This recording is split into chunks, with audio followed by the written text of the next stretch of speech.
Plan de Ayala. Promulgación política hecha por Emiliano Zapata en 1911, con efecto de poder dar conclusión a la Revolución Mexicana. El Plan de Ayala conjugaba los ideales sobre el reparto de tierras. También desconoció al presidente en turno, que era Francisco I. Madero. Determinó que los terrenos, montes y aguas que fueron tomados por caciques y hacendados debían ser entregados a personas que tenían su título de propiedad.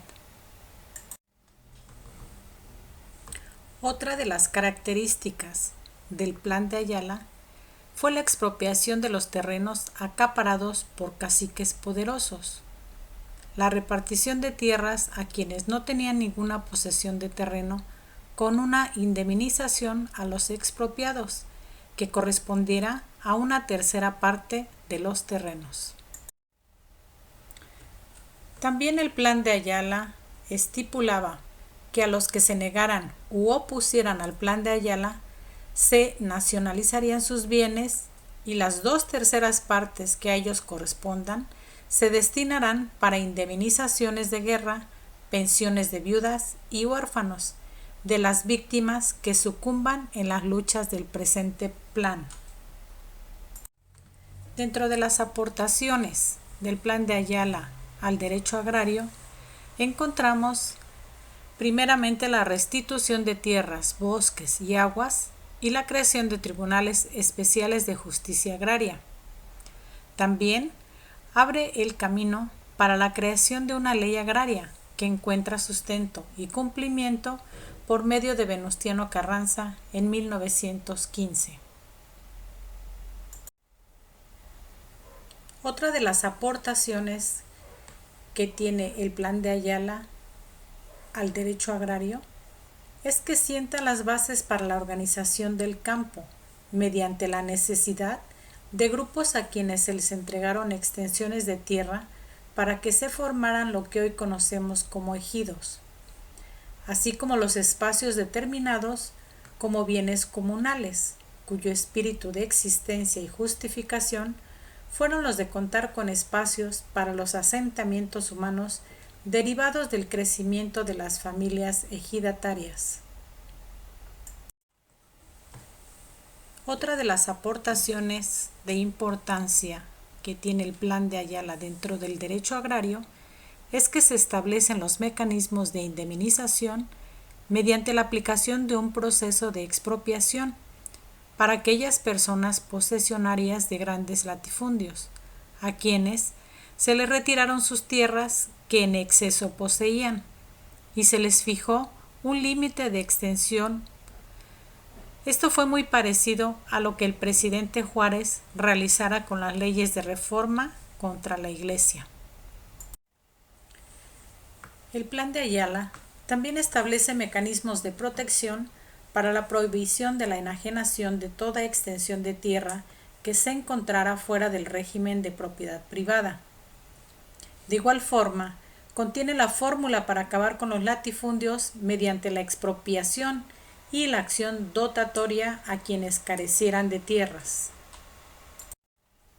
Otra de las aportaciones que tiene es la de dotar a los pueblos que por carecer de títulos no pueden acudir al procedimiento restitutorio de las tierras, montes y aguas, que para su subsistencia, bienestar y mejoramiento necesitan.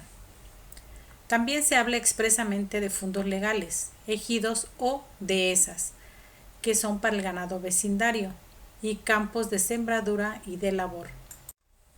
Discurso pronunciado por Luis Cabrera ante la Cámara de Diputados sobre la reconstitución de los ejidos de los pueblos como medio de suprimir la esclavitud del jornalero mexicano.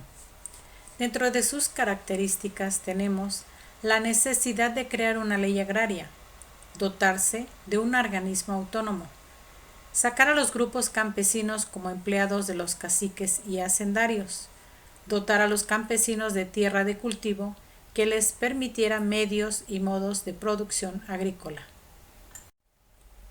El reparto de tierras y aguas de la nación, así como las que estaban en manos de grandes caciques. La creación de un cuerpo de leyes que garantizaran un equilibrio social entre los grupos de campesinos, el poder político y el poder económico.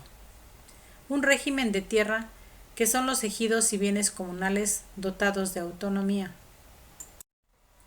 Dentro de su discurso, Luis Cabrera menciona la reconstitución y dotación de ejidos para los pueblos, restablecer los ejidos para utilizar los terrenos de que están formados sin necesidad de promover emigración de los pobladores, dificultad constitucional por carecer de personalidad las instituciones municipales y menos todavía los pueblos mismos para adquirir en propiedad, poseer y administrar bienes raíces. La dificultad de poner en manos de los pueblos o en manos de los ayuntamientos esas propiedades. Dentro de las aportaciones a las transformaciones al derecho agrario, podemos considerar que las exposiciones y trabajos ideológicos y políticos por parte de Luis Cabrera construyeron el andamiaje de lo que posteriormente fue la redacción del artículo 27 de la Constitución de 1917. Otra de las importantes aportaciones que tuvo fue que ayudó a la elaboración de la ley agraria promulgada por Venustiano Carranza en el año de 1915.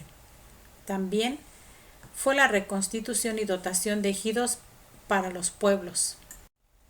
Otra de sus aportaciones fue la forma de la constitución de los ejidos bajo una condición de investirlos de autonomía.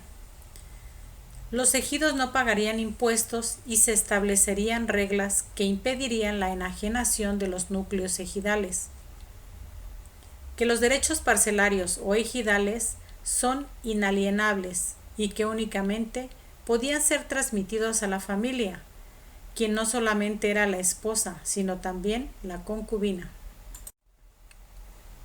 Dotó a las familias campesinas de derechos ejidales que permitirán la libertad de ejercicio en su trabajo con la finalidad de que el campesino no volviera a ser empleado del hacendado. Dotó al ejido para que su funcionamiento fuera autónomo y con personalidad jurídica propia, en donde la asamblea fuese el órgano supremo de decisión.